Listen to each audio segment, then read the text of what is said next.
നമസ്കാരം. ഷെക്കേന ന്യൂസിന്റെ special evening debate 4 മണി ചർച്ചയിലേക്ക് എല്ലാ പ്രിയപ്പെട്ട പ്രേക്ഷകർക്കും സ്വാഗതം.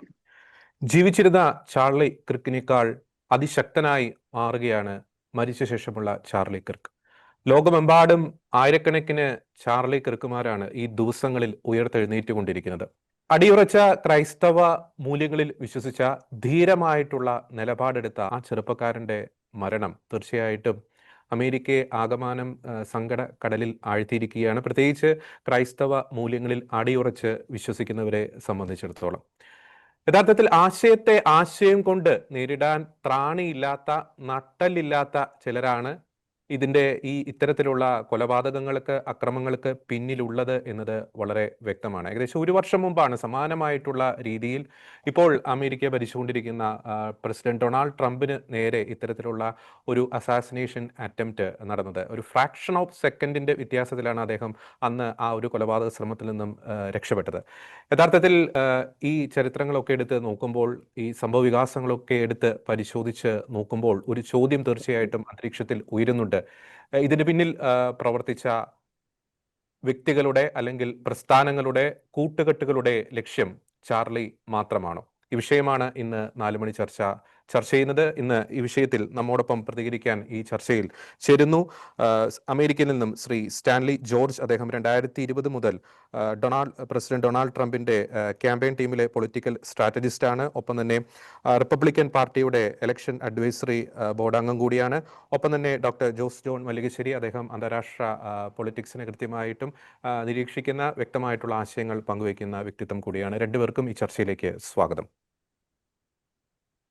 ആദ്യം ശ്രീ സ്റ്റാൻലി ജോർജ്, അങ്ങ് റിപ്പബ്ലിക്കൻ പാർട്ടിയുമായി ബന്ധപ്പെട്ട് പ്രവർത്തിക്കുന്ന വ്യക്തിയാണ്. അതിനാൽ തന്നെ അമേരിക്കയുടെ ആ ഒരു ഗ്രൗണ്ട് റിയാലിറ്റി, ആ പൊളിറ്റിക്കൽ ഗ്രൗണ്ട് റിയാലിറ്റി കൃത്യമായിട്ടും മനസ്സിലാക്കാവുന്ന ഒരു വ്യക്തിത്വം കൂടിയാണ്.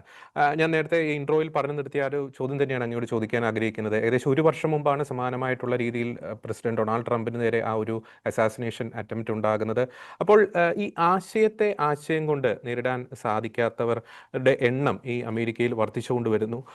അതിനാൽ തന്നെ ഈ ചാർലി കിർക്കിനെ ലക്ഷ്യം വെച്ചവരുടെ യഥാർത്ഥ ലക്ഷ്യം ഈ ചാർലി കിർക്ക് എന്ന് പറയുന്ന ആ ഒരു വ്യക്തി മാത്രമായിരുന്നോ, അതല്ലെങ്കിൽ മറ്റ് ഏതെങ്കിലും അതിഭീകരമായിട്ടുള്ള ലക്ഷ്യങ്ങൾ അവർക്കുണ്ടോ? Shri Stanley George. Thank you Georgy.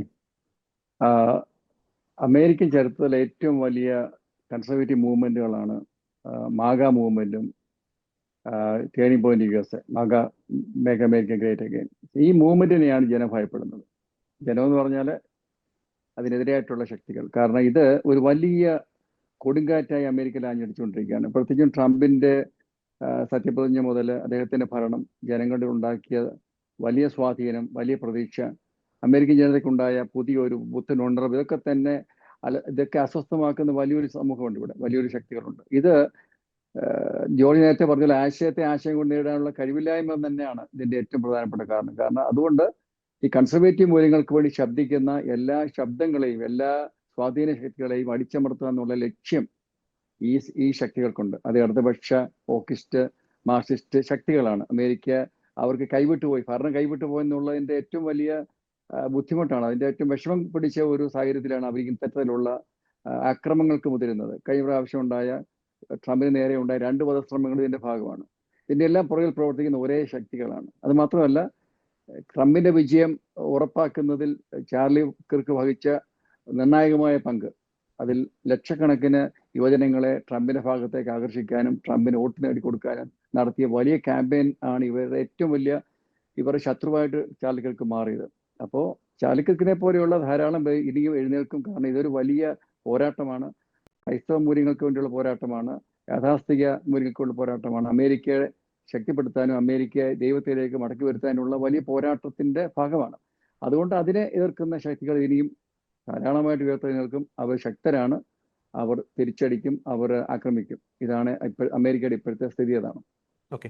ഞാൻ മറ്റൊരു കാര്യം കൂടി ചോദിക്കാൻ ആഗ്രഹിക്കുകയാണ്. നമുക്കറിയാം ചാർലി കിർക്ക് എടുത്ത നിലപാടുകൾ, അദ്ദേഹം പ്രോ ലൈഫിൽ ശക്തമായിട്ടുള്ള നിലപാടെടുത്തു, പരമ്പരാഗത കുടുംബ മൂല്യങ്ങളുമായി ബന്ധപ്പെട്ട് അതിശക്തമായിട്ടുള്ള നിലപാടെടുത്തു, ധീരതയോട് കൂടിയുള്ള നിലപാടെടുത്തു, ജെൻഡർ ഐഡിയോളജിയുമായി ബന്ധപ്പെട്ടുള്ള വിഷയങ്ങളിൽ ശക്തമായിട്ടുള്ള നിലപാടെടുത്തു. ഒപ്പം തന്നെ ഈ കുടിയേറ്റവുമായി ബന്ധപ്പെട്ടുള്ള വിഷയങ്ങൾ അതിശക്തമായിട്ടുള്ള നിലപാട്, ഇസ്ലാമിക തീവ്രവാദവുമായി ബന്ധപ്പെട്ടുള്ള വിഷയങ്ങൾ അതിശക്തമായിട്ടുള്ള നിലപാട്. അപ്പോൾ അങ്ങനെ നോക്കുമ്പോൾ ഈ ചാർലി ഈക്വൽ ടു ട്രംപ് എന്ന് വേണമെങ്കിൽ നമുക്ക് വിശേഷിപ്പിക്കാൻ സാധിക്കും. അപ്പോൾ ഈ ചാർലിയെ ലക്ഷ്യമിട്ടത് അല്ലെങ്കിൽ ആ ലക്ഷ്യമിട്ട സംഘടനകളുടെ യഥാർത്ഥ ലക്ഷ്യം എന്ന് പറയുന്നത് ട്രംപ് ആയിരുന്നു എന്ന് വേണമെങ്കിൽ നമുക്ക് വ്യാഖ്യാനിക്കാൻ സാധിക്കുമോ? അല്ലെങ്കിൽ ട്രംപ് ഇപ്പോൾ മുന്നോട്ട് വയ്ക്കുന്ന ആശയങ്ങളാണ് എന്ന് നമുക്ക് പറയാൻ സാധിക്കുമോ? തീർച്ചയായിട്ടും പ്രസിഡന്റ് ഡൊണാൾഡ് ട്രംപിന്റെ ഏറ്റവും അടുത്ത വിശ്വസ്തനായ അനുയായിയാണ് ചാർലി കിർക്ക്. അദ്ദേഹം ട്രംപിന്റെ ശബ്ദമാണ്. ട്രംപിന്റെ ശബ്ദമായി ദശലക്ഷക്കണക്കിന് യുവാക്കളുടെ ഹൃദയങ്ങളിൽ ധൈര്യവും ആത്മവിശ്വാസവും വിശ്വാസം പകർന്നു നൽകിയ വലിയ പോരാട്ട നായകനാണ്. അപ്പൊ അദ്ദേഹത്തിലൂടെ ജനങ്ങൾക്ക് ലഭിച്ചുകൊണ്ടിരിക്കുന്ന യുവജനങ്ങളിലേക്ക് ലഭിച്ചുകൊണ്ടിരിക്കുന്ന ആവേശവും ആത്മധൈര്യവും പ്രതീക്ഷയും ഒക്കെ തന്നെ ട്രംപ് ഉയർത്തിപ്പിടിക്കുന്ന ക്രിസ്തീയ മൂല്യങ്ങൾ തന്നെയാണ്. അപ്പോൾ ട്രംപാണ് ഇവരുടെ ആത്യന്തികമായ ലക്ഷ്യം. അപ്പൊ ട്രംപിനെ സഹായിച്ചു എന്നുള്ള ഒരൊറ്റ കാരണമാണ് ട്രംപിന്റെ വിജയം അനായാസമാക്കുന്നതിൽ 10% യുവജനങ്ങളുടെ വോട്ടുകൾ മറിച്ച് ഇപ്പുറത്ത് കൊണ്ടുവരുന്നതിൽ. കാരണം ഡെമോക്രാറ്റിക് പാർട്ടിക്ക് വോട്ട് ചെയ്തുകൊണ്ടിരുന്ന യുവജനങ്ങളിൽ, വിദ്യാർത്ഥികളിൽ നിന്നും 10% വോട്ട് തിരിച്ചെടുക്കും എന്നുള്ള വലിയ ക്യാമ്പയിൻ പ്രചരണമാണ് കിർക്ക് നടത്തിക്കൊണ്ടിരുന്നത് കഴിഞ്ഞ വർഷം മുഴുവൻ. അപ്പൊ അത് സാധിച്ചു. അപ്പോൾ ട്രംപിന് വിജയം ഉറപ്പാക്കുന്നതിൽ അദ്ദേഹം വഹിച്ച നിർണായകമായ പങ്ക്. അപ്പോൾ ട്രംപിന്റെ മേക്ക് അമേരിക്ക ഗ്രേറ്റ് അഗെയിൻ എന്നുള്ള അജണ്ടയുടെ അതേ പ്രസംഗമാണ്, അതേ സന്ദേശമാണ് കിർക്ക് നൽകിക്കൊണ്ടിരുന്നത്. എല്ലാ മീഡിയയിൽ കൂടെയും, അദ്ദേഹത്തിന്റെ പോഡ്കാസ്റ്റ് ആയാലും, അദ്ദേഹത്തിന്റെ പ്രസംഗങ്ങളിലൂടെ ആയാലും, അദ്ദേഹത്തിന്റെ ക്യാമ്പയിൻ പ്രചരണത്തിലൂടെ ആണെങ്കിലും, അദ്ദേഹത്തിന്റെ ക്രിസ്തീയ സന്ദേശങ്ങളിലൂടെ ആയാലും ഒക്കെ തന്നെ നൽകിയിരുന്ന സന്ദേശം ട്രംപ് ഉയർത്തിപ്പിടിക്കുന്ന അല്ലെങ്കിൽ കൺസർവേറ്റീവ് മൂല്യങ്ങൾ ഉയർത്തിപ്പിടിക്കുന്ന ഒരു ഭരണകൂടത്തിന്റെ ശബ്ദമായിരുന്നു.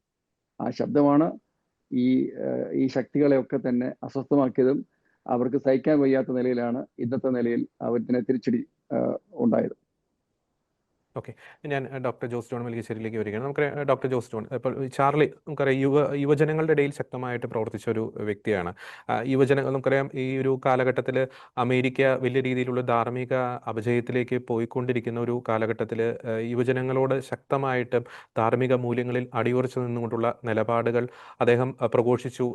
അദ്ദേഹത്തിൻ്റെ പ്രസിദ്ധമായിട്ടുള്ള ഡിബേറ്റുകളൊക്കെ നമുക്കറിയാം ഉരുളയ്ക്ക് ഉപ്പേരി പോലെ ശക്തമായിട്ടുള്ള മറുപടികൾ അദ്ദേഹം നൽകുന്നു. മറുസൈഡിൽ നമുക്കറിയാം അമേരിക്കയിലെ ചില യൂണിവേഴ്സിറ്റികളൊക്കെ കേന്ദ്രീകരിച്ച്, അതായത് ഞാൻ പറയാൻ ഉദ്ദേശിക്കുന്നത് ഈ യുവജനങ്ങളെ കരുവാക്കുവാനുള്ള നീക്കങ്ങൾ അതിശക്തമായിട്ട് നടക്കുന്നു. അപ്പോൾ ചിലരുടെ അജണ്ടയ്ക്ക് വിരുദ്ധമായിട്ട് ചാർലി മറുസൈഡിൽ യുവജനങ്ങളെ കുറെ ക്രിസ്തീയ മൂല്യങ്ങളിലേക്ക്, അമേരിക്കൻ ദേശീയതയിലേക്കൊക്കെ കൂട്ടിക്കൊണ്ട് പോകുന്നു. അപ്പോൾ ആ ഒരു നിലപാട് തീർച്ചയായിട്ടും ചിലരെ ചൊടിപ്പിച്ചിട്ടുണ്ടാവില്ല. കുറെ കൂടി വ്യക്തമായി പറയുകയാണെങ്കിൽ ഒരു ലെഫ്റ്റ് ഇസ്ലാമിസ്റ്റ് കൂട്ടുകെട്ടിനെ ചാർലിയുടെ ഈ ഒരു നിലപാടുകൾ യുവജനങ്ങളെ കുറെ കൂടി ക്രിസ്തീയ വിശ്വാസത്തിലേക്ക്, ദേശീയതയിലേക്ക് കൊണ്ടുവരുന്ന ആ ഒരു നിലപാട് ചൊടിപ്പിക്കുവാനുള്ള എല്ലാ സാധ്യതയുമില്ലേ? അതിന്റെ ഒരു ആഫ്റ്റർ എഫക്റ്റ് അല്ലേ ഇപ്പോൾ നടന്നിരിക്കുന്ന ഈ ഒരു അസാസിനേഷൻ? നിശ്ചയമായും ഈ പറഞ്ഞ കാര്യങ്ങളൊക്കെ ഇതിനകത്ത് വന്നിട്ടുണ്ട് എന്നാണ് നമുക്ക് ഈ ദിവസങ്ങളിലെ വായനകളിൽ നിന്ന് മനസ്സിലാവുന്നത്. അമേരിക്കയിൽ നിന്നുള്ള കാഴ്ചപ്പാട് എന്താണെന്നുള്ളത് മിസ്റ്റർ സ്റ്റാൻലി വളരെ വ്യക്തമായിട്ട് പറഞ്ഞു കഴിഞ്ഞു. ഇപ്പം എന്നെ സംബന്ധിച്ച് ഞാൻ മീഡിയയിലൊക്കെ ഫോളോ ചെയ്തതും വായിച്ചതുമായിട്ടുള്ള കാര്യങ്ങളിൽ നിന്ന് ഇതുവരെ FBI കണ്ടെത്തിയതായി ന്യൂസ് പേപ്പറുകളിൽ വന്നിട്ടുള്ള കാര്യങ്ങളിൽ നിന്ന് നമുക്ക് മനസ്സിലാവുന്നത്, ഈ വെടിവെച്ച ആള് ടൈലർ റോബിൻസൺ എന്ന് പറയുന്ന 22 വയസ്സുകാരനായ ചെറുപ്പക്കാരൻ, ഇയാൾക്ക് ഒരു ഹോമോസെക്ഷൽ പാർട്ണർ ഉണ്ടായിരുന്നു. ലാൻസ് ട്വിഗ്സ് എന്ന് പറയുന്ന ഒരു പാർട്ണർ ഉണ്ടായിരുന്നു. ആ പാർട്ണറുടെ കൂടെ വന്നതിന് ശേഷം ഈ വ്യക്തിയുടെ സ്വഭാവത്തിൽ കാര്യമായ വ്യത്യാസം ഉണ്ടായതായി ഇദ്ദേഹത്തിന്റെ കുടുംബത്തിലുള്ളവർ സാക്ഷ്യപ്പെടുത്തുന്നുണ്ട്. ക്രിസ്ത്യൻ മൂല്യങ്ങൾക്ക് വലിയ വാല്യൂ കൊടുക്കുന്ന ഒരു കുടുംബത്തിനുള്ള ആളാണ് ഈ ടൈലർ റോബിൻസൺ എന്ന് പറയുന്ന ആള്. നേരെ മറിച്ച് ഈ പാർട്ണറുടെ കൂടെ ഏകദേശം 2021 ഈ പാർട്ണർ ഇയാൾ കണ്ടെത്തുന്നത്. ആ സമയത്ത് തന്നെ ഇയാൾ പഠനം ഉപേക്ഷിച്ച് പോയിട്ടുണ്ട്. ഈ പാർട്ണറുടെ കൂടെ ഇയാൾ സ്ഥിരമായി താമസിക്കുന്ന ആളായിരുന്നു. ഈ പാർട്ണറുടെ സ്വാധീനത്തിൽപ്പെട്ടോ എന്തോ ഇദ്ദേഹം തീർത്തും എഗനസ്റ്റ് ക്രിസ്ത്യൻ ആവുകയും എഗനസ്റ്റ് നാഷൻ ആവുകയും ചെയ്തിട്ടുണ്ട് എന്ന് ഇദ്ദേഹത്തിന്റെ പാരന്റ്സ് തന്നെ സർട്ടിഫൈ ചെയ്തിട്ടുണ്ട്. അപ്പൊ അയാളുടെ വ്യക്തിപരമായ സ്വഭാവത്തിലൊരു വ്യത്യാസം വന്നിട്ടുണ്ട്. കൂടാതെ ഇദ്ദേഹത്തിന്റെ ഈ വ്യക്തിപരമായ സ്വഭാവത്തിലെ ആ വേരിയേഷൻ അത് വേറെ ആരെങ്കിലും സംഘടനാപരമായി മുതലെടുത്തിട്ടുണ്ടോ എന്നുള്ളത് ഇനി കണ്ടെത്തേണ്ട കാര്യങ്ങളിൽ പെടുന്ന സംഗതിയാണ്. ഈ ചാർലി കിർക്കിനെ സംബന്ധിച്ച് പറയുമ്പോൾ അദ്ദേഹം ഇത്രയും ഇൻഫ്ലുവൻഷ്യൽ ആയിട്ടുള്ള ഒരു പേഴ്സൺ എനിക്ക് തോന്നുന്നില്ല ഈ നൂറ്റാണ്ടിൽ, ഈ പുതിയ നൂറ്റാണ്ടിൽ ജനിച്ചിട്ടുണ്ട് എന്ന് എനിക്ക് തോന്നുന്നില്ല. കാരണം അദ്ദേഹത്തിന്റെ ടോക്കുകൾ ശ്രദ്ധിക്കുമ്പോൾ വളരെ ഡീപ്ലി സ്റ്റഡീഡ് ആണ്. അദ്ദേഹം യൂണിവേഴ്സിറ്റി എഡ്യൂക്കേഷൻ ഒക്കെ എനിക്ക് തോന്നുന്നു ഫസ്റ്റ് സെമിസ്റ്റർ ആണ് ജസ്റ്റ് ബിഗിൻ ചെയ്തത്. 18 വയസ്സിലാണ് അദ്ദേഹത്തിന്റെ മെന്റർ ആയിട്ടുള്ള വില്യം തോമസ് മോൺഗോമി എന്ന് പറയുന്ന ആൾ ഇദ്ദേഹത്തെ കണ്ടെത്തുന്നതും ഈ that is turning point USA എന്ന് പറയുന്ന ഈ പ്രസ്ഥാനത്തിന് തുടക്കം കുറിക്കുന്നതും. ഇന്ന് ലോകത്തിൽ ഏറ്റവും വേഗം വളർന്നുകൊണ്ടിരിക്കുന്ന പ്രസ്ഥാനമാണ് ഈ ടേണിംഗ് പോയിന്റ് USA എന്ന് പറയുന്നത്. 2012 മാത്രമേ ഇത് സ്ഥാപിക്കപ്പെട്ടിട്ടുള്ളൂ. ഇവരെ ലക്ഷ്യം വെച്ചിട്ടുള്ളത് അമേരിക്കയുടെ വേരിനെയാണ്, യുവാക്കളെയാണ്. സ്കൂളിലുള്ള, ഹൈസ്കൂളിലുള്ള കുട്ടികൾ, കോളേജിലുള്ള കുട്ടികൾ, ഈ കാറ്റഗറിയിൽ പെടുന്ന ആളുകളുടെ സ്വഭാവത്തെയാണ് പ്രധാനമായിട്ടും നമ്മൾ ലെഫ്റ്റ് ലിബറൽ എന്ന് വിളിക്കുന്ന തിന്മയുടെ ശക്തികൾ സ്വാധീനിക്കുന്നത്. കാരണം ഈ ഹോർമോൺ വേരിയേഷന്റെ പ്രത്യേകത കൊണ്ട് എപ്പോഴും അഡോളസന്റ് പീരിയഡിലുള്ള ചെറുപ്പക്കാരെയാണ് സ്വാധീനിക്കാൻ എപ്പോഴും എളുപ്പം. അവരെപ്പോഴും വളരെ എടുത്ത് ചാടിയുള്ള തീരുമാനങ്ങൾ എടുക്കുന്നവരും അവരെ കുറിച്ച് തന്നെ സംശയമുള്ളവരും കോൺഫിഡൻസ് ഇല്ലാത്തവരും ഒക്കെ ആയിട്ടുള്ള ആളുകളാണ്. അപ്പൊ അങ്ങനെയുള്ള ആളുകളുടെ ഉള്ളിൽ നുഴഞ്ഞു കയറുക എന്നുള്ള ഒരു പരിപാടിയാണ് നമ്മൾ ഈ സോക്കോൾഡ് ലെഫ്റ്റ് ലിബറൽ എന്ന് പറയുന്നത്. ഇതൊന്നും നമ്മൾ പറയുന്ന വാക്കുകളുടെ അർത്ഥവും ഇവരുടെ സ്വഭാവമായിട്ടൊന്നും യാതൊരു ബന്ധവുമില്ല. ഇതെല്ലാം തിന്മയുടെ ശക്തികളാണ്. ഇത്തരം തിന്മയുടെ ശക്തികൾ സ്വാധീനിക്കുന്നത് ഇത്തരം യുവഹൃദയങ്ങളെയാണ്. ആ യുവഹൃദയങ്ങളിലാണ് ഇയാൾ വെളിച്ചം വീശാൻ ശ്രമിച്ചിട്ടുള്ളത്. അത് വെറുതെ പ്രസംഗങ്ങളിലൂടെ ചെയ്യാന്നുള്ളതല്ല. അയാൾ ചെയ്തിട്ടുള്ള കാര്യങ്ങൾ വളരെ കൺസ്ട്രക്റ്റീവ് ആൻഡ് ക്രിയേറ്റീവ് ആയിട്ടുള്ള കാര്യങ്ങളാണ്. അദ്ദേഹം സ്ഥാപിച്ചിട്ടുള്ള ഈ ടേണിംഗ് പോയിന്റ് USAയുടെ ഭാഗമായിട്ട് ഇവർ തുടങ്ങിയുള്ള വെബ്സൈറ്റുകളിൽ ഒരെണ്ണം പ്രൊഫസർ വാച്ച് ലിസ്റ്റ് എന്ന് പറയുന്ന ഒരു വെബ്സൈറ്റ് ആണ്. 2016 ഇവർ ചെയ്തത്. അപ്പൊ ഈ കുട്ടികളിൽ ഈ പറയുന്ന ആശയങ്ങൾ, ഈ ലെഫ്റ്റ് ലിബറൽ എന്ന് പറയുന്ന ആശയങ്ങൾ കുത്തിവെക്കുന്ന അധ്യാപകർ നമ്മളുടെയൊക്കെ ഇവിടെ ഉണ്ട്. ഈ കേരളത്തിലൊക്കെ ഉണ്ട്. ഞാൻ പഠിപ്പിച്ച കോളേജിലൊക്കെ ഉണ്ട്. ഇത് നമ്മളുടെ കത്തോലിക്ക സ്ഥാപനങ്ങളിൽ വന്നിട്ട് കുർബാനയ്ക്കെതിരെ, യുക്കറിസ്റ്റിനെതിരെ പ്രസംഗിക്കുന്ന ആളുകൾ നമ്മളുടെ കോളേജുകളിലുണ്ട്. അപ്പൊ ഇത്തരം സംഗതികൾ പറയുന്ന ആളുകളെ ഇവർ വെബ്സൈറ്റ് ഇടുകയാണ്. ഇന്ന കോളേജിൽ ഇന്ന ആളുകൾ ലെഫ്റ്റ് ലിബറലാണ്, ഇവര് നിങ്ങളെ വഴിതെറ്റിക്കും എന്ന് പറഞ്ഞുകൊണ്ട് ഈ അമേരിക്കയിലെ മുഴുവൻ സ്റ്റേറ്റുകളിലെയും യൂണിവേഴ്സിറ്റികളിലും കോളേജുകളിലും പഠിപ്പിക്കുന്ന ഇത്തരം ആളുകളുടെ വലിയൊരു ലിസ്റ്റ് പ്രിപ്പയർ ചെയ്ത് അതിനകത്ത് ഇട്ടിരിക്കുന്നു. വേറെ ഒരു സാധനം ഇവർ തുടങ്ങേണ്ട സ്കൂൾ ബോർഡ് വാച്ച് ലിസ്റ്റ് എന്ന് പറയുന്നതാണ്. സ്കൂൾ ബോർഡിന്റെയും യൂണിവേഴ്സിറ്റിയുടെ കരിക്കുലം ഫ്രെയിം ചെയ്യുന്ന ബോർഡുകളിലും കയറി കൂടിയിട്ടുള്ളത് വാസ്തവത്തില് ആന്റി റാസിസ്റ്റ് കരിക്കുല എന്ന് പറഞ്ഞുകൊണ്ടാണ്. അതായത് റാസിസ്റ്റ് മൂവ്മെന്റുകൾക്കെതിരെ ഉള്ളവർ എന്ന പേരിൽ നാട്യത്തിൽ ഈ കരിക്കുലം ഫാമിംഗ് ബോഡീസിനകത്ത് കടന്നുകൂടിയിട്ടുള്ള ആളുകളെ തിരിച്ചറിഞ്ഞ് അവരെയും ഇതുപോലുള്ളൊരു വെബ്സൈറ്റിനകത്ത് ലിസ്റ്റ് ചെയ്തിടുകയാണ്. അതായത് ഈ ഒരു കാമഫ്ലാജിൽ ഒളിച്ചു ജീവിക്കുന്ന ഇത്തരം ലെഫ്റ്റ് ലിബറൽ എന്ന് വിളിക്കപ്പെടുന്ന സമൂഹത്തെ നശിപ്പിക്കാൻ വേണ്ടി കച്ച കെട്ടിയിറങ്ങിയ ആളുകളെ ഇവർ വെളിച്ചത്തെ കൊണ്ടുവരികയാണ്. ഇത് പ്രസംഗങ്ങൾ മാത്രമല്ല, കൃത്യമായിട്ട് ഇന്ന ആളുകൾ എന്ന് പറഞ്ഞുകൊണ്ട് ഇയർമാർക്ക് ചെയ്ത് കാണിച്ചു കൊടുക്കുകയാണ്. ഇവരൊക്കെയാണ് നിങ്ങളെ വഴിതെറ്റിക്കുന്നത്. അതാണ് വാസ്തവത്തിൽ ഏറ്റവും വലിയ പ്രകോപനമായി തീർന്നത് എന്നാണ് ഞാൻ വിചാരിക്കുന്നത്, ഇദ്ദേഹത്തിന്റെ പ്രസംഗങ്ങളെക്കാൾ ഏറെ. ഇദ്ദേഹത്തിന്റെ പ്രസംഗങ്ങളുടെ പ്രത്യേകത നിങ്ങൾ കണ്ടിട്ടുണ്ടാവും. ആളുകളുടെ ഇടയിൽ പോയി ഇരിക്കുകയാണ്. ഇന്നലെ തന്നെ അദ്ദേഹം വെടിവെക്കപ്പെട്ട ആ സ്ഥലത്ത് 3000-3500 കുട്ടികളാണ് ഇദ്ദേഹത്തിന്റെ പ്രസംഗം അല്ലെങ്കിൽ ഇദ്ദേഹത്തോട് ചാറ്റ് ചെയ്യാൻ വേണ്ടിയിട്ട്. ഞാനൊക്കെ മോട്ടിവേഷൻ ടോക്ക് നടത്തുന്ന ആളുകളാണ്. അപ്പൊ 100-200 പേരുള്ള ഒരു കുട്ടികളുടെ ഗ്യാങ്ങിന് ഇപ്പോഴത്തെ കുട്ടികളെ ഒന്ന് പിടിച്ചിരുത്താനുള്ള ബുദ്ധിമുട്ട് എത്ര ഭയങ്കരമാണെന്നറിയാമോ? 1 മണിക്കൂർ നേരത്തെ ഒരു ടോക്കിനിടയിൽ കൂടി അവരുടെ ശ്രദ്ധ നമ്മളിലേക്ക് ഒന്ന് കൊണ്ടുവരണമെങ്കിൽ എത്ര സ്ട്രെയിൻഫുൾ ആയിട്ടാണ്. നേരെ മറിച്ച് ഒരു 40-50 വയസ്സുള്ളവരെ ഏത് ഉച്ചയ്ക്ക് ഞാൻ ക്ലാസ് എടുത്ത് എന്റെ പോയിന്റിൽ ഞാൻ നിർത്തിക്കാം. പക്ഷെ ഈ പറയുന്ന ഈ പ്രായത്തിലുള്ള ചെറുപ്പക്കാരെ, ഈ മൊബൈൽ ഫോൺ അഡിക്റ്റ് ആയിട്ടുള്ള ചെറുപ്പക്കാരെ നിങ്ങളുടെ ആ കോൺസെൻട്രേഷൻ പോയിന്റിൽ കൊണ്ട് നിർത്താവുന്ന അത്രയും സ്ട്രെയിൻഫുൾ ആയിട്ടുള്ള സംഗതിയാണ്. ആ ഒരു കാലഘട്ടത്തിലാണ് അമേരിക്ക പോലത്തെ എല്ലാ തരത്തിലുള്ള ഗാഡ്ഗറ്റ്സിലേക്കും ആക്സസ് ഉള്ള ചെറുപ്പക്കാരിൽ 3500ഓളം ആളുകൾ ആരും വിളിച്ചു വരുത്താതെ ഇയാളുടെ അടുത്ത് വന്ന് ഇയാളോട് സംസാരിക്കുന്ന പലപ്പോഴും വളരെ വിയേർഡായിട്ടുള്ള ക്വസ്റ്റ്യൻസ് ഒക്കെയാണ്. തനിക്ക് ഇതിനെന്താ യോഗ്യത എന്നൊക്കെയുള്ള ചോദ്യങ്ങളൊക്കെയാണ് ഇയാളുടെ മുഖത്തേക്ക് എറിഞ്ഞു കൊടുക്കുന്നത്. അതിനൊക്കെ ഇയാൾ വളരെ കൃത്യമായ മറുപടികൾ കൊടുക്കുന്നു എന്നുള്ളതാണ്. ഏറ്റവും പ്രധാനമായിട്ടുള്ളത് ഇദ്ദേഹം ക്രിസ്ത്യൻ ആശയങ്ങളാണ് പറയുന്നത് എന്നുള്ളതാണ്. കൂടാതെ ഇദ്ദേഹം പ്രൊട്ടസ്റ്റന്റ് ഇവാഞ്ചലിസ്റ്റ് മേഖലയിൽ നിന്നുള്ള ആളാണ്. അദ്ദേഹത്തിന്റെ ഭാര്യ ഇവാഞ്ചലിസ്റ്റ് ആണെന്ന് ഞാൻ മനസ്സിലാക്കുന്നു. ഇദ്ദേഹം പ്രൊട്ടസ്റ്റന്റുകാരനാണ്. ഇദ്ദേഹത്തിന്റെ വീഡിയോയിൽ ഇദ്ദേഹം പറയുന്ന മദർ മേരി, നമ്മള് പരിശുദ്ധ അമ്മയെ നമ്മൾ തിരിച്ചറിഞ്ഞിട്ടില്ല. പരിശുദ്ധ അമ്മയെ നമ്മൾ വലിയ വലിയ ഗവേഷണമൊക്കെ നടത്തി പരിശുദ്ധ അമ്മയിൽ നമ്മൾ പുറത്തിയാടിപ്പോയി എന്ന് അദ്ദേഹത്തിന്റെ വീഡിയോ ഞാൻ കാണുകയുണ്ടായി. അപ്പൊ അതിനകത്ത് അദ്ദേഹം പറയുന്നത് ഈശോയെ വഹിച്ച ഉദരമാണത്, അതിനെ നമുക്ക് ബഹുമാനിക്കാതെ തരമില്ല. മാത്രമല്ല നമ്മളുടെ ഈ പ്രൊട്ടസ്റ്റന്റ് സഭകളും ഇവാഞ്ചലിസ്റ്റ് സഭകളും ഒക്കെ ഉണ്ടാവുന്നതിന് മുൻപുള്ള ആദിമസഭയിൽ പരിശുദ്ധ അമ്മയെ വലിയ രീതിയിൽ അങ്ങേയറ്റം ബഹുമാനിച്ചിരുന്നു. അപ്പൊ ആ സഭയിൽ നിന്ന് രൂപപ്പെട്ട സഭകൾ എന്ന നിലയിൽ നമ്മൾ അതിനെ തള്ളിപ്പറയുന്നതിനകത്ത് യാതൊരു കാര്യവുമില്ല എന്നുള്ള അദ്ദേഹത്തിന്റെ ഒരു പ്രസ്താവനയും ഞാനൊരു വീഡിയോയിൽ കാണുകയുണ്ടായി. യെസ്.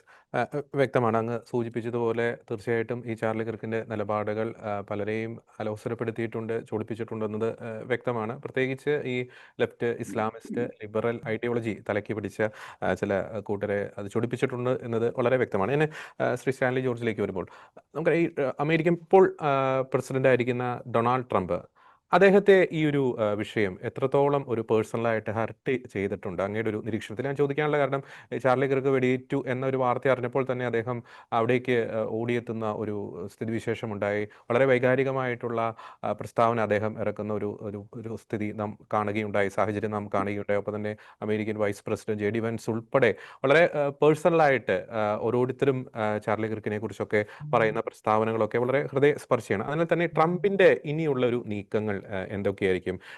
പ്രത്യേകിച്ച് ഈ ലെഫ്റ്റ് ഇസ്ലാമിസ്റ്റ് ലിബറൽ ഐഡിയോളജിയുമായി അമേരിക്കയിൽ യഥേഷ്ടം വിഹരിക്കുന്നവരെ നിലയ്ക്ക് നിർത്തുന്ന കാര്യവുമായി ബന്ധപ്പെട്ട്. പ്രസിഡന്റ് ട്രംപിനെ സംബന്ധിച്ചോളം ഇത് വലിയ ഒരു കനത്ത നഷ്ടമാണ്. അദ്ദേഹം അതീവ ദുഃഖത്തിലാണ്. ആ വീഡിയോ പോലും അദ്ദേഹം കാണാൻ കൂട്ടാക്കിയിട്ടില്ല. ആ വീഡിയോ കാണാനുള്ള ത്രാണിയില്ലെന്നാണ് അദ്ദേഹം പറഞ്ഞത്. കാരണം കഴിഞ്ഞ 13 വർഷമായി അദ്ദേഹത്തെ പിന്തുടരുന്ന അദ്ദേഹത്തിന്റെ സഹപ്രവർത്തകനായ ഏറ്റവും അധികം അദ്ദേഹത്തെ സ്വാധീനിച്ച ഒരു അമേരിക്കൻ ഐക്കണാണ് ചാർലി കിർക്ക്.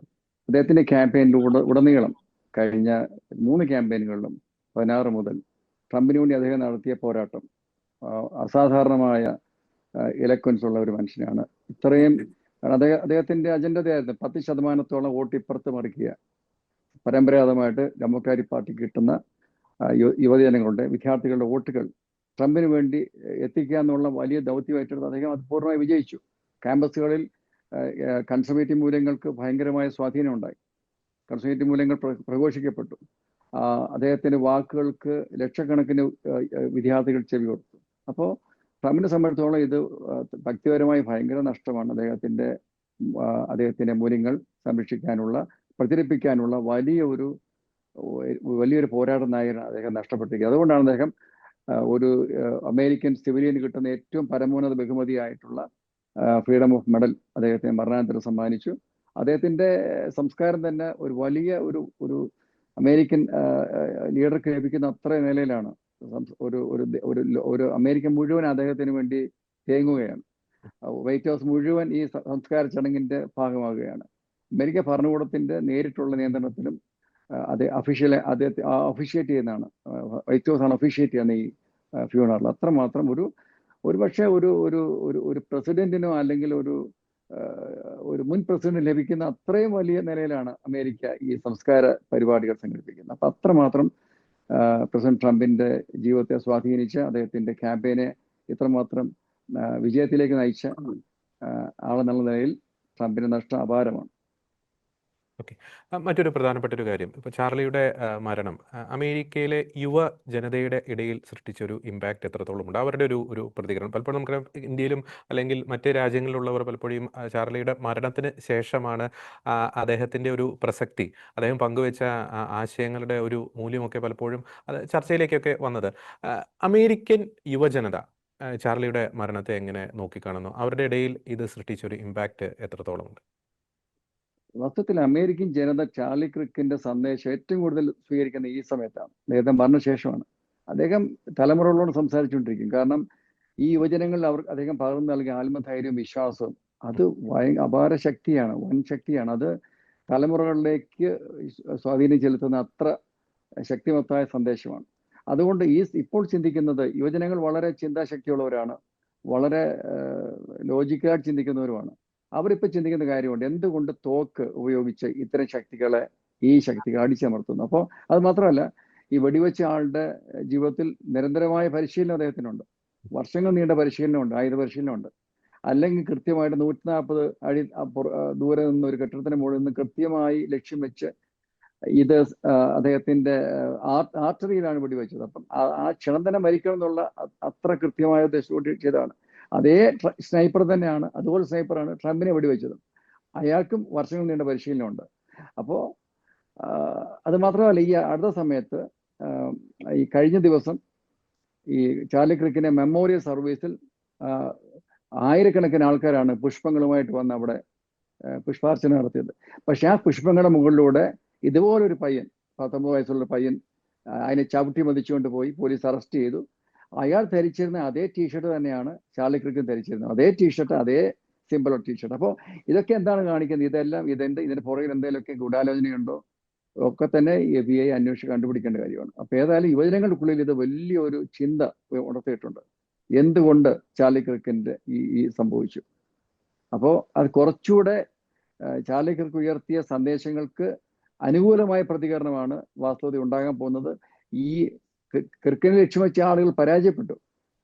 അതുകൊണ്ട് ചാർലി ക്രിക്കിന്റെ സന്ദേശം അവസാനിക്കുന്നില്ല, അദ്ദേഹം ദൗത്യം തീരുന്നില്ല. അത് ഏറ്റെടുക്കാൻ 1000 ചാർലി ക്രിക്കുമാർ എഴുന്നേൽക്കുമെന്നുള്ളതാണ് ഈ ബുദ്ധികെട്ട ആളുകൾ അയക്കാതെ പോയെന്നാണ് ഞാൻ വിശ്വസിക്കുന്നത്. യെസ്, അത് വളരെ വ്യക്തമായിട്ടുള്ള ഒരു പ്രസ്താവനയാണ്.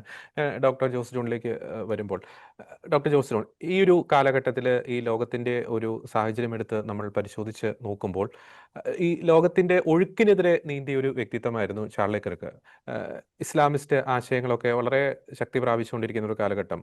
ഹമാസ് അനുകൂല നിലപാട്, പാലസ്തീൻ അനുകൂല നിലപാട്, തുടക്കത്തിൽ പറഞ്ഞതുപോലെ ഈ ലിബറൽ ചിന്താഗതികൾ, ഈ ജെൻഡർ ഐഡിയോളജിയുമായി ബന്ധപ്പെട്ട്, സ്വവർഗ ബന്ധങ്ങളുമായി ബന്ധപ്പെട്ടുള്ള ലിബറൽ കാഴ്ചപ്പാട്, പ്രോലൈഫുമായി ബന്ധപ്പെട്ട് പ്രോലൈഫ് വിരുദ്ധ കാഴ്ചപ്പാട് ലോകത്ത് ശക്തിപ്പെട്ടുകൊണ്ടിരിക്കുന്നു.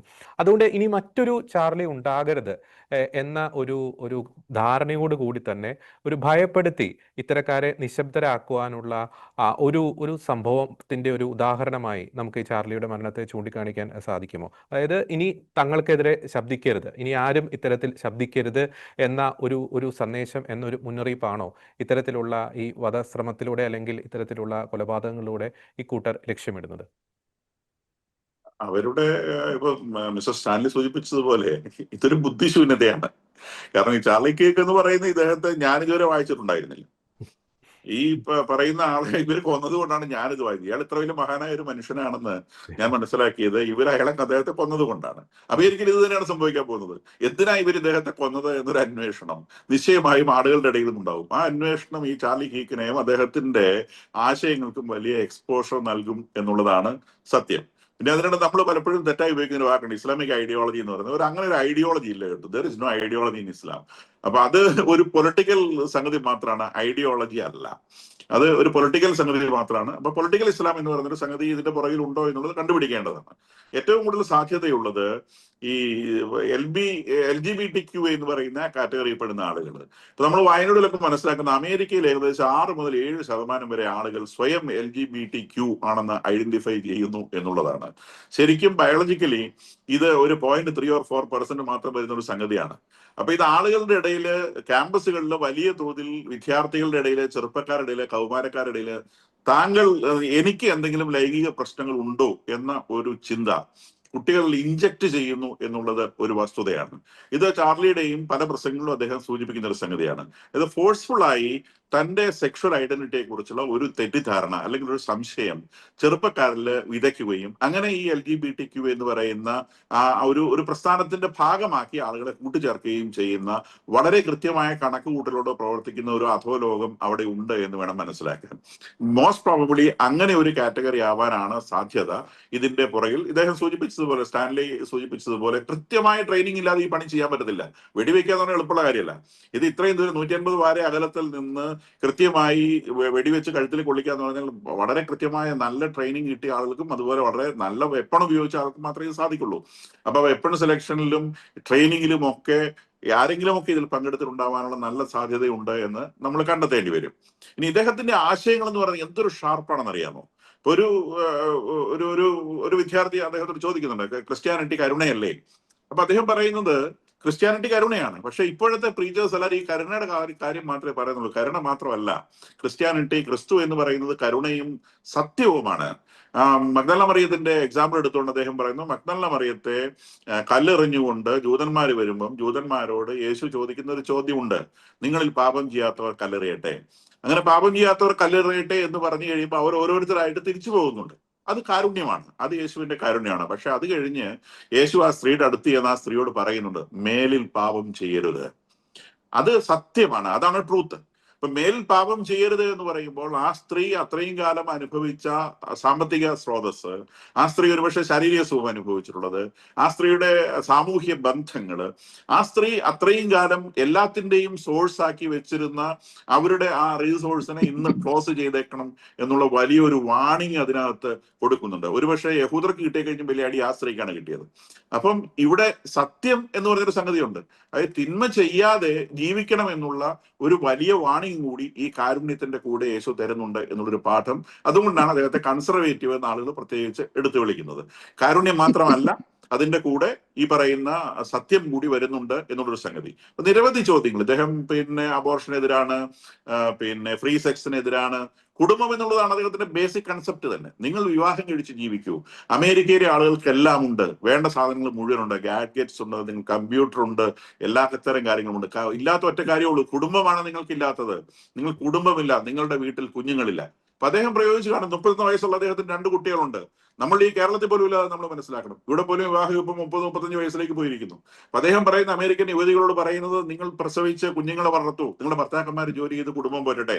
അത്തരമൊരു സാഹചര്യം ഉണ്ടാവുന്ന രാജ്യമായി അമേരിക്കയെ മാറ്റാൻ വേണ്ടിയാണ് ഞാൻ ശ്രമിക്കുന്നത് എന്നാണ് അദ്ദേഹം പറയുന്നത്. ഒരാൾ ജോലി ചെയ്താൽ കുടുംബം പോറ്റാൻ കഴിയുന്ന സാമ്പത്തിക സാഹചര്യം ഉണ്ടാക്കുക എന്നുള്ളത് ഗവൺമെന്റ് റെസ്പോൺസിബിലിറ്റിയാണ്. ആ റെസ്പോൺസിബിലിറ്റിയിലേക്ക് ഈ രാജ്യത്തെ എത്തിക്കുക എന്നുള്ളതാണ്. അപ്പൊ തീർത്ത് കൺസർവേറ്റീവ് ആയിട്ടുള്ള ഐഡിയ. നമ്മളൊക്കെ പറയുന്ന ഐഡിയ. അപ്പൊ നമ്മളെയൊക്കെ അതുകൊണ്ട് പഴംപാട്ടുകൾ എന്ന് പറഞ്ഞിട്ട് ആൾക്കാർ തട്ടിക്കളയും. അപ്പോ ഇന്നും തന്നെ ഞാൻ ഇത് വേറൊരു മാധ്യമത്തിൽ ഇതേ വീഡിയോ ചെയ്തപ്പോൾ ആരും കൺസർവേറ്റീവ് എന്നൊക്കെ പറഞ്ഞിട്ട് നമ്മുടെ നാട്ടിലെ ആളുകൾ തന്നെ പുച്ഛിക്കുകയാണ്. ഇത്തരം കാര്യങ്ങൾക്ക് അത്രയും വാല്യൂ പറഞ്ഞുള്ളൂ. പക്ഷെ അമേരിക്ക പോലത്തെ ഒരു രാജ്യത്ത് ഞാൻ മനസ്സിലാക്കുന്നത് ചെറുപ്പക്കാരുടെ ഉള്ളിൽ ഒരു അഗ്നിയുണ്ട്. അവർക്ക് മടുത്തു കഴിഞ്ഞു ഡ്രഗിനോട്, സെക്സിനോട്, അർത്ഥമില്ലാത്ത ജീവിതത്തോട്, അർത്ഥമില്ലാത്ത ആഹ്ലാദങ്ങളോട് ഒക്കെ മടുത്തു കഴിഞ്ഞു എന്ന് വേണം ഈ കുട്ടികളുടെ റെസ്പോൺസിൽ നമുക്ക് മനസ്സിലാക്കാൻ. കാരണം ഇവരൊക്കെ വളരെ ക്യൂരിയസ് ആയിട്ടാണ്. ഇയാൾ പറയുന്നത് അങ്ങ് വിഴുങ്ങല്ല അവർ ചെയ്യുന്നത്. അവർ ഡിബേറ്റ് ചെയ്യുകയാണ്, തർക്കിക്കുകയാണ്. കാരണം അവർക്ക് അവരെ തന്നെ ബോധ്യപ്പെടുത്തേണ്ടതുണ്ട്. അപ്പൊ അവർക്ക് തന്നെ ബോധ്യപ്പെടുന്ന തരത്തിലുള്ള ഉത്തരങ്ങൾ ഇദ്ദേഹത്തിൽ നിന്ന് വരുന്നു എന്നുള്ളത് കൊണ്ടാണ് ഇദ്ദേഹം ഇത്രയും പോപ്പുലർ ആവുന്നത്. ഇദ്ദേഹത്തിന്റെ ആശയങ്ങൾ മുഴുവൻ ബൈബിളുമായി ബന്ധപ്പെട്ടാണ്. അപ്പൊ അത് പഴയ നിയമത്തിലെ ജെനസിസ് മുതൽ അങ്ങേയറ്റത്തെ വെളിപാട് വരെയുള്ള പുസ്തകങ്ങളിൽ നിന്നുള്ള കോട്ടിങ്സ് ഓരോ പ്രസംഗങ്ങളിലും അദ്ദേഹം എടുത്ത് ഉപയോഗിക്കുകയും ഓരോ ആർഗ്യുമെന്റ്സിലും എടുത്ത് ഉപയോഗിക്കുകയും ഒക്കെ അദ്ദേഹം ചെയ്യുന്നുണ്ട് എന്നും മനസ്സിലാക്കണം. ഇത് നിശബ്ദമാക്കി കളയാം എന്നൊക്കെയുള്ള ഇവരുടെ ചിന്ത എന്ന് പറയുന്നത് അതൊക്കെ എല്ലായിടത്തും. ഇപ്പൊ നമ്മള് ഗാസയിൽ കണ്ട കാര്യം, ഗാസക്കാര് ഇസ്രായേലിൽ കയറി അവിടെ കുറെ പേരെ തല്ലിക്കൊന്ന് ഒരു 1500 പേരെ കൊന്ന് ഒരു 200 പേരെ പിടിച്ച് ചാക്കിലിട്ടുകൊണ്ട് പോയാൽ അവരുടെ പ്രശ്നമെല്ലാം തീരുന്ന അവർ വിചാരിച്ചത്. പുറകെ വരുന്നതെന്ന് അവർ കണ്ടില്ല. ഏകദേശം ഇത് തന്നെ സംഭവിക്കാൻ പോകുന്നത്. ഇവരെ എന്താണോ കൊട്ടിയടയ്ക്കാൻ ശ്രമിച്ചത് അത് വല്ലാതെ അവരെ തുറന്നു വിട്ടു എന്നുള്ളതാണ് ഇനി സംഭവിക്കാൻ പോകുന്നതെന്നാണ് ഞാൻ വിചാരിക്കുന്നത്. വളരെ വ്യക്തമാണ്. പ്രിയപ്പെട്ട ചാർലി കിർക്ക്, അങ്ങയുടെ ആശയങ്ങൾക്ക്, അങ്ങയുടെ സ്മരണകൾക്ക് മരണമില്ല. അങ്ങ് കൊളുത്തിവിട്ട ആ ഒരു ദീപശിഖ തീർച്ചയായിട്ടും കെടാതെ അമേരിക്കൻ ജനത, അമേരിക്കൻ യുവജനത അത് കെടാതെ തന്നെ സൂക്ഷിക്കും എന്ന് തന്നെ നമുക്ക് നിസ്സംശയം പറയാം. ഒരു ചാർലി കിർക്ക് മാത്രമേ മരിച്ചിട്ടുള്ളൂ. അദ്ദേഹത്തിൻ്റെ മരണശേഷം 10,000-കണക്കിന് ചാർലിമാരാണ് ലോകത്തിൻ്റെ വിവിധ ഭാഗങ്ങളിൽ നിന്നും ഉയർത്തെഴുന്നേറ്റുകൊണ്ടിരിക്കുന്നത്. അതിനാൽ തന്നെ ചാർലി കിർക്കിനെ പോലെ ധീരതയോടെ ക്രൈസ്തവ വിശ്വാസം പ്രഘോഷിക്കുന്ന, ക്രൈസ്തവ മൂല്യങ്ങൾ പ്രഘോഷിക്കുന്ന ഇത്തരത്തിലുള്ള പ്രവാചക ശബ്ദങ്ങൾ ഇനിയും ഉയർത്തെഴുന്നേൽക്കട്ടെ എന്ന് ആശംസിക്കുന്നു. ഈ ചർച്ചയിൽ വളരെ സജീവമായി പങ്കെടുത്ത ഡോക്ടർ ജോസ് ജോൺ മല്ലികശ്ശേരി, ഒപ്പം തന്നെ ശ്രീ സ്റ്റാൻലി ജോർജ്, രണ്ടുപേർക്കും നന്ദി. Thank you.